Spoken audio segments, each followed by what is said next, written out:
皆さんごきげんよう、上川薫です。今回取り上げる話題は、ロシアのプーチン大統領が北朝鮮に訪問します。これに伴って、北朝鮮とロシアとの間における軍事協力関係が深まると考えられているので、今回はこのことについて解説していきましょう。この動きはウクライナ情勢に影響を与えるものですが、同時にロシアの国家としての影響力が縮小し、北朝鮮に頼らざるを得なくなっている現状を表してもいます。そして、このことはウクライナ情勢だけではなく、東アジア情勢、日本にも関わりのあることなので、合わせてそのことについても述べておきます。まずは報道の紹介。プーチン大統領、北朝鮮に今夜到着。明日首脳会談の見通し。24年ぶりに北朝鮮を訪問する予定のロシアのプーチン大統領は18日夜、首都平壌に到着する見通しです。金正恩総書記と19日に会談し、経済や安全保障分野での協力拡大を盛り込んだ条約に署名する見通しで、一層の関係強化を図るものとみられます。プーチン大統領は18日から2日間の日程で北朝鮮を訪問する予定です。プーチン大統領の北朝鮮訪問は2000年7月以来24年ぶりです。プーチン大統領は会談後、経済や安全保障分野の協力を盛り込んだ戦略的パートナーシップに関する条約に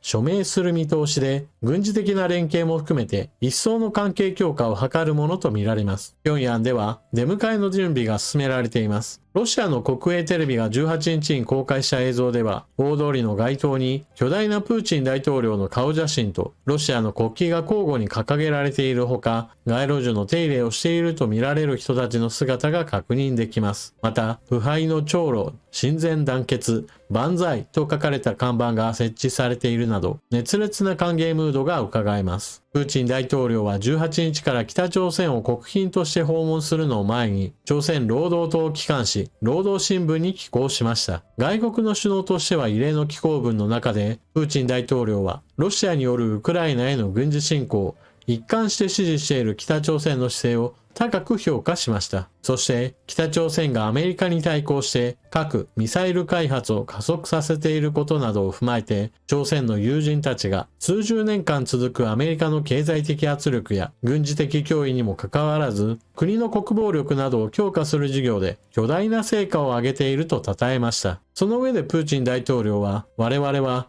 共同の努力で両国の協力をより高い水準に引き上げ、我々の自主権を強化するとともに、経済貿易関係を進化させるとして、アメリカに対抗して露朝関係を幅広い分野でさらに強化したい考えを強調しました。また、労働新聞は、プーチン大統領の訪朝を熱烈に歓迎するとした社説を掲載し、両国はアメリカと追従勢力の無分別な策動に対処し、自衛力の強化に力を入れながら、戦闘的な連帯性を強化しているとして、首脳会談を通じてロシアとの連携を一段と強めていく姿勢を鮮明にしています。プーチン大統領の訪問に対して北朝鮮は熱烈な歓迎の式典を開こうとしています。というのも、今回の協力関係の進化というのは基本的には北朝鮮にとってはメリットが非常に大きいからです。核開発や大陸間弾道ミサイルの開発に伴って国連によって制裁をかけられている北朝鮮なわけですが、その制裁の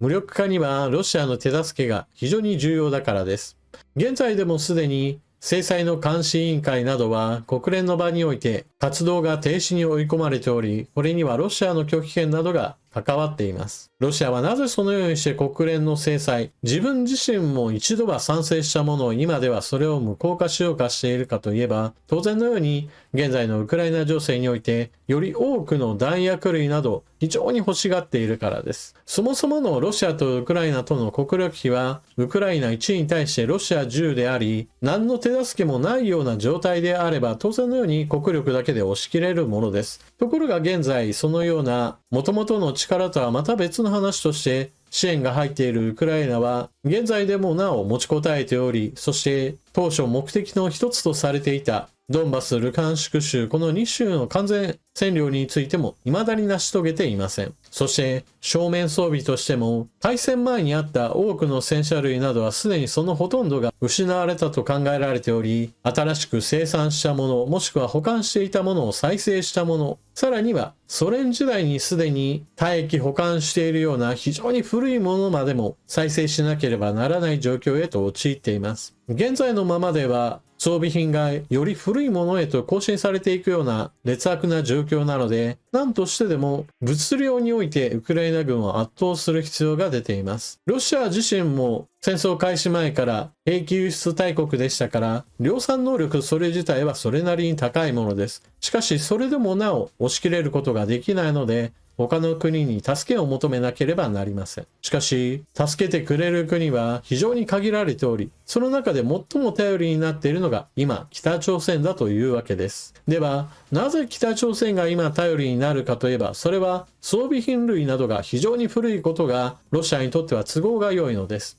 現代の軍隊装備といえば、ハイテク製品、それぞれの兵器一つ一つの性能は高いんだけれども、同時に値段が高いといった具合にして、なかなか消耗品としては使いづらい面があります。同じようにして、ミサイルなどは性能が良いんだけれども、量産性と金額面での負担は非常に大きく、長期間の戦いにおいては、そうそう長く使い続けることができません。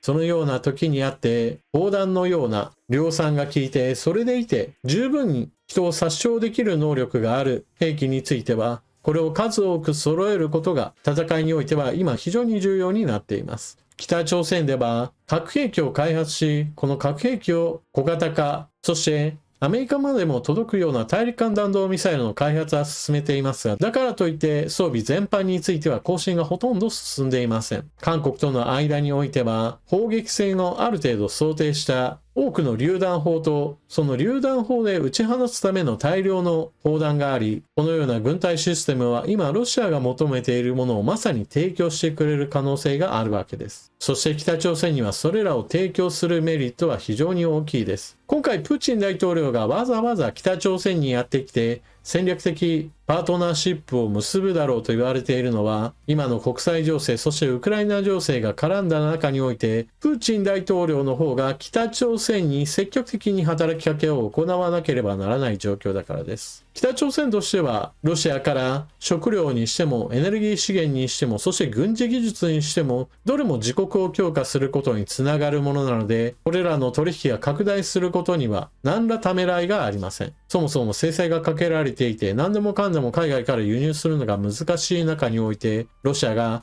必要とするものを全部くれるというのですから、欲しいものを欲しいだけ与えたいというところでしょう。それだけロシアの頼れる国が他にないという国際的な地位、特に軍事面における協力体制が他から得られないということの証明です。ただし中国はそうした意味では直接的な軍事品については輸出はしないのだけれども、軍事転用可能なものについては値段を何倍にも釣り上げることによってより大きな利益を得続けています。アメリカなどは軍事転用可能なものについてはそもそも輸出を阻むようにと要望は出していますが、中国はのらりくらりとそのような批判をかわしつつ、一方において利益を確保し続けています。さて、そのようにしてロシアが自国だけではウクライナ戦線、さらに前進するのが難しいなというところから北朝鮮の支援を願っているわけですが、ここでウクライナ情勢の話にとどまらないのが、北朝鮮の近くにあるのが私たちが住んでいるのが日本だということです。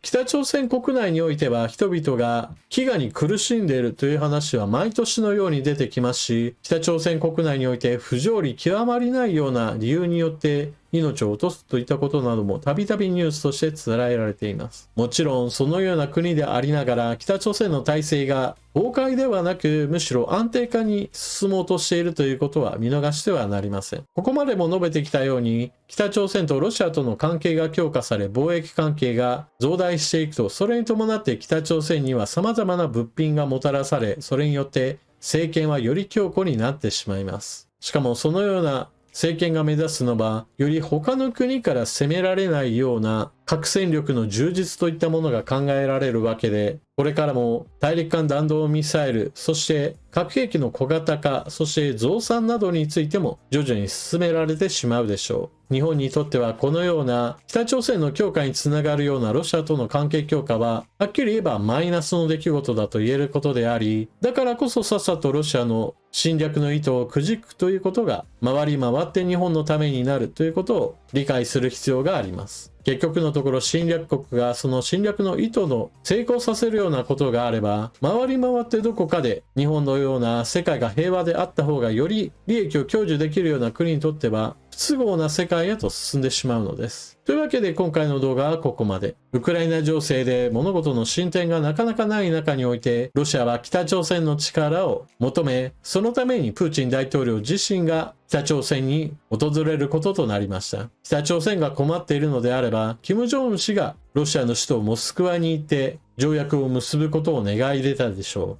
う。しかし今はロシアの方が困っているからこそ、彼が北朝鮮の首都に向かうのです。そしてこの関係強化は残念ながら日本にとっても良い話ではないといったことも知っておくべきポイントでしょう。それでは動画最後までご視聴いただきありがとうございました。チャンネル登録していない方はぜひともチャンネル登録していって世界情勢そして日本の政治などについての情報を更新していってください。そして動画を見終わったら評価ボタンのクリックとあなたの感想コメントまた役に立ったなと思う方はスーパーチャットの利用などもご検討ください。それでは次の動画でまたお目にかかりましょう。またね。